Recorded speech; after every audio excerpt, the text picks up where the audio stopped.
দিদি আপনার কি সমস্যার জন্য আপনি আসছেন বলুন, কি রোগ নিয়ে আসছেন? টিউমার আছিল, আচ্ছা ওটা কেটে উঠে আছে। আচ্ছা, কেটে মানে অপারেশন করেছেন? অপারেশন করে উঠাই ফেলেছে। আচ্ছা, এখন কি আমার সমস্যা আছে? ব্লিডিং ভাঙে অনেক। এক ব্লিডিং সপ্তাহ ধরে। হয়, প্রচুর ব্লিডিং হয়? হ্যাঁ, মাসে 2 বার হয়। মাসে 2 বার ব্লিডিং হয় এবং এক সপ্তাহ ধরে ব্লিডিংটা থাকে, হ্যাঁ, হ্যাঁ, প্রচুর মাসে ব্লাড হয়। হ্যাঁ, আচ্ছা, ব্লাডের স্তন কি ব্যথা করে? হ্যাঁ, হ্যাঁ, আগের থেকে ব্যথা 5 দিন করে। আগে থেকে ব্যথা করে? হুম। মানে কোন পাশে বেশি ব্যথা করে, ডাইন পাশ না বাম পাশ, কোন পাশে বেশি ব্যথা করে? ডানটা বেশি হতো, এখন দুটোই হচ্ছে। ডাইন পাশে আগে বেশি ব্যথা হতো, এখন দুইটাই বেশি ব্যথা করে। তখন কি স্পর্শ করা যায়? হুম, না, হ্যাঁ, না। এত ব্যথা করে স্পর্শ করতে পারেন না। তখন কি আপনার কাপড় চাপড় গায়ে রাখতে পারেন, নাকি মাঝে প্রচুর ব্যথা করে? ব্যথা করে, হ্যাঁ, রাখতে আর ব্যথা করে। প্রচুর ব্যথা করে বন্ধুরা। আর এই রকমের কেসের অনেক ফলো আপ আমি দিচ্ছি, যে কোন মেডিসিনে কোন ওষুধে এইসব রোগে ভালো কাজ করে। আমার দিদির ফিজিক্যাল মেকআপ, উনি যদিও বেশি হ্যান্ডসামভাবে থাকেন, আমাদের ডাক্তার হেনিম্যান, উনি আমাদের টোটালি ওষুধ ব্যবহার করে গেছে 99টা। সুতরাং এই 99টা ওষুধের ভিতরেই ঘুরিয়ে ফিরিয়ে আমাদের মেডিসিনগুলো রোগীর কাজ করে। এছাড়া আমাদের এই যে রেপার্টরি দেখতেছেন, এই রেপার্টরিতে 610খানা মেডিসিন ভালোভাবে ব্যাখ্যা দেওয়া আছে এবং এরই ব্যবহার বিধি আছে। তো আমার এই দিদির ফিজিক্যাল মেকআপ দেখেই হয়তো আপনারা অন্য কোনো মেডিসিন ভাবতে পারবেন। উনি কথার শেষে হাসে, হ্যাঁ। সুতরাং আমার দিদির এই কথার শেষে হাসিতে অনেক মেডিসিন আছে, আপনারা জানেন। তো উনি কথার শেষে হাসবে, এটা হচ্ছে না। দিদি, এই কথার শেষে কি হাসি চলে আসে অটোমেটিকলি? হ্যাঁ, সবসময় কি আপনার আসে? বিয়ের আগে থেকে আসতো? আমি এমনি হাসি। এমনি হাসে বন্ধুরা। এই কথার শেষে হাসিতে আমাদের পালসিটেলা বেশি কাভার করে, কিন্তু আমি পালসিটেলা দিতে পারলাম না আমার দিদিকে, কারণ উনি অনেক মানসিক যন্ত্রণায় আছে, তা তো অনেক মানসিক কষ্টে আছে। ঠিক আছে। এবং এই এবং এবং আমার দিদির আরেকটা সমস্যা আছে, আপনার আছে কোথায় দিদি? বাম বাম পাশে কি আছে? দায় হয়েছে। দাম। দায় হয়েছে বাম পাশে, বড় একখান দাও রিং অম হয়েছে বন্ধুরা। এবং প্রস্রাব কি ঘন ঘন হয় দিদি? হ্যাঁ, আচ্ছা, আর আপনার মাজা ব্যথা আছে? হ্যাঁ, গিরেগাটি ব্যথা হ্যাঁ। আছে?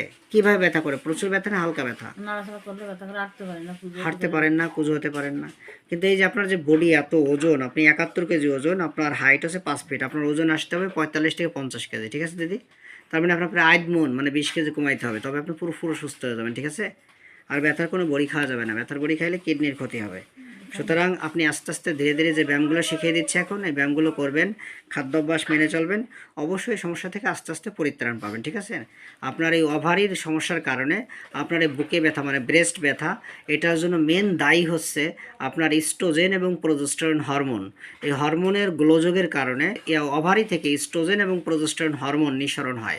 এই ইস্ট্রোজেন এবং প্রোজেস্টেরন হরমোনের গোলযোগের কারণে আপনার এই আমাদের এই যে ওভারি বা জরায়ু বা আপনার যে ওভারি গ্ল্যান্ড, এটা দুর্বল হচ্ছে। আর এর জন্য আপনার কি হচ্ছে, এই ওভারি গ্ল্যান্ডটা দুর্বল হওয়ার কারণে আপনার কি হচ্ছে, আপনার ইস্ট্রোজেন প্রোজেস্টেরন হরমোনের গোলযোগ দেখার কারণে আপনার বুকে ব্যথা হচ্ছে, ঠিক আছে দিদি? এখন এইটা কন্ট্রোল করতে গেলে, এই সমস্যার কারণে আপনার কিন্তু বুকে ব্যথা হচ্ছে। ব্লাডের কয়দিন আগে থেকে বুকে ব্যথা করে? ওই সপ্তাহখানেক। মানে ব্লাডের এক সপ্তাহ। 1 সপ্তাহ আগে থেকে প্রচুর স্তন ব্যথা করে। হ্যাঁ, আসলে তখন কি স্তন সহ কি নিপল সহ ব্যথা হয়? হ্যাঁ। একবারে নিপল সহ ব্যথা আগে করে? ডান্ডা অল্প করতো, আর এখন এখন দুটোই বেশি দুটোই করে? বেশি করে। দুটোই বেশি করে, ঠিক আছে দিদি। এই নিজের নিয়মকানুন বলতেছি, ব্যায়াম, খাদ্যাভ্যাস, ঘুমাবে, এগুলো মানবেন, আপনি ওজন কমে যাবেন আস্তে আস্তে, এবং এই সমস্যা আস্তে আস্তে ভালো হয়ে যাবে। তো আমি আমার দিদিকে এই সমস্যা, ওনাকে আমি টেস্ট দিয়েছি, এক্স রে, এলএস, স্পাইন বিভি, ইএসআর, টিভিএস এবং সিবিসি। এবং ওনার সমস্যাগুলো হচ্ছে ব্লাড হয়, প্রচণ্ড ব্লিডিং হয়, 7 দিন থাকে, মাসে 2 বার হয়, এবং পিএলআইডি হয়েছে ওনার। লাম্বার যে এবং স্যাক্রাল ভার্টিব্রা ক্ষয় গিয়েছে, যার কারণে উঠতে বসতে পারে না, খুবই কষ্ট হয়। অনেক সময় বসে থাকলে উঠতে তখন অনেক কষ্ট হয় দিদি? হুম। অনেক কষ্ট হয়, আচ্ছা। মাথা এবং ব্যথা করে। মাজা ব্যথা করে প্রচুর, অনেক কাজ করলে, ভারী জিনিস টানলে পরে ব্যথা করে। অনেক ব্যথা করে, আচ্ছা। তো এই কেসে আমি আমার দিদিকে ক্যালকিরিয়া কার্ভ দিয়েছি। এই ক্যালকিরিয়া কার্ভ এবং অ্যাট্টামফস 6 দিয়েছি। এটা ভাত খাওয়ার পরে সকালে 6 বড়ি, রাত্রে 6 বড়ি চেটে চেটে খাবে। ক্যালসিয়াম, এটা হচ্ছে আয়রনের অভাবে বা লবণের ঘাটতি পূরণ করবে, আর ক্যালকিরিয়া কার্ব ওনাকে সুস্থতার দিকে নিবে। তো আমি এটা কেন দিলাম, আমার দিদির ভয় কিসে? প্রচণ্ড ভয়, সব কিছুতে ভয়, তাই তো? প্রচুর ভয়। ভয় করে। কিসে কিসে ভয় করে বলুন? সাপের ভয়, কুকুরের ভয়, বজ্রপাতের ভয়, ভূতের ভয়, সবগুলো। সবগুলোতে ভয় করে। আপনার ক্যান্সারের ভয়, হ্যাঁ, সব ভয় আছে। হ্যাঁ, সবকিছু। মৃত্যু ভয়, পাগলের ভয়, ভূতের ভয়, সব ভয় আছে। সবকিছু ভয় করে। আচ্ছা, এবং আপনার বলছেন প্রচণ্ড গরম সহ্য হয় না, প্রচুর শীত সহ্য হয় না, তাই তো? হ্যাঁ। আর একটা কথা বলেছেন, আপনার খাদ্য খাবারের ভিতরে ডিম বেশি পছন্দ, মাংস বেশি পছন্দ, তাই তো? মাংস, হাঁসের মাংসটা। যাই হোক, মাংস পছন্দ তো, সে মাংসের যে মধ্যে আর কোনো আলাদা আছে। হাঁসের মাংস খুব পছন্দ, হাঁসের মাংস এই দুটো খুব পছন্দ। দুটো বেশি পছন্দ। আচ্ছা, এগুলো খাওয়া আরগুলো, যাবে না, এগুলো খাইলে ব্যথা কখনো সারবে না। এখানে এগুলো খাইলে লবণ যদি খান, কাঁচা লবণ, এবং এই হাঁসের মাংস, হাঁসের ডিম বেশি খান, তাহলে এখান থেকে ইউরিক অ্যাসিড বেশি ঝরবে। আর ইউরিক অ্যাসিড ঝরলে আপনার হাতের কোথায় ব্যথা করে দেখেন, হাতের কোন জায়গা, কোথায়, এই যে গিরেকাটিতে না, জয়েন্টে জয়েন্টে, এসব জায়গায় ইউরিক অ্যাসিড জমা হবে। আর ইউরিক অ্যাসিড বেশি জমা হলে তখন আপনার এই ব্যথাগুলো করবে দিদি। তাহলে মানে ওই খাবারগুলো খাওয়া যাবে না। এবং আপনি বলেছেন আপনার পছন্দ হয় না দুধ পছন্দ হয় না, এবং মিষ্টি অত বেশি পছন্দ হয়, তিতা বেশি পছন্দ না, ঠিক আছে তো?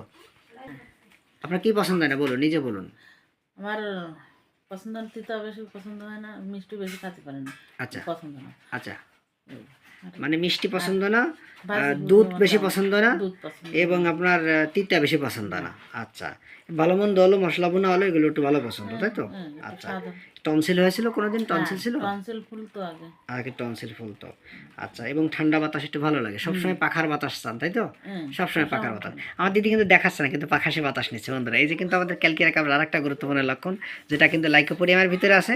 যদিও আমি দিদিকে দেখাচ্ছি না যে ওনার শুধু পাখার বাতাস কীভাবে নিচ্ছে উনি সবসময়। দিদি এইভাবে কি বাতাস না নিলে ভালো লাগে না, কারেন্ট চলে যায়, তাই না? হ্যাঁ, যদি আমার এখানে বিদ্যুৎ নেই, বিদ্যুৎ চলে গিয়েছে, এই জন্য দিদি গরমে এরকম করতেছে। আর এরকমের লক্ষণ বন্ধুরা লাইকোপোডিয়ামে আছে, এবং কার্বোভেজে আছে, আমাদের ক্যালকিরিয়া কার্বে আছে, মেডোরিনামে আছে, অনেক মেডিসিনে কিন্তু এই লক্ষণটি আছে।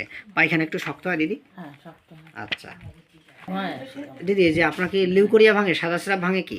ভাঙে। মানে পা থেকে একবারে লিঙ্গ থেকে পা পর্যন্ত গোড়ায় আসে, গরম পানির মতো, না না, তেলের মতো ভাসে নাকি বললেন? হ্যাঁ, তেলের মতো ভাসে, মানে জলে যদি যান তাহলে লিঙ্গ থেকে পা পর্যন্ত গোড়ায় আসে। কি গোড়ায় আসে বলুন? জলের মতো। জলের মতো ভাঙে, গরম, তাই তো? আচ্ছা, এই লক্ষণটি আপনারা বন্ধুরা কিন্তু সিপিলি নামের একটা গুরুত্বপূর্ণ লক্ষণ। তারপর আমি সিপিলি নাম দিয়ে প্রথম শুরু করতে পারিনি, হয়তো পরে ভেবে দেখবো কি দেওয়া যায়। এবং রাগ আছে কেমন দিদি? প্রচণ্ড রাগ। প্রচন্ড। রাগের সময় বোঝাইলে কি আপনার রাগ কমে না, রাগ আরও বেড়ে যায়, বেড়ে যায়। আরও বেড়ে যায়। বন্ধুরা, এই লক্ষণে কিন্তু আমরা নেটটামির ভাবতে পারি, কিন্তু নেটটামির আমি দিয়ে শুরু করতে পারিনি ওনাকে, কারণ উনি কাঁচা লবণ খায় না। কাঁচা লবণ কি আপনার এই কেসটা যদি আমার জুনিয়র ভাই বোনেরা এবং জনসাধারণ দেখে তাদের মনোবল বাড়ে। আপনার কোনো সমস্যা আছে দিদি? না। ঠিক আছে দিদি, আপনি ভিডিওতে সাহায্য এবং সহযোগিতা করার জন্য ধন্যবাদ।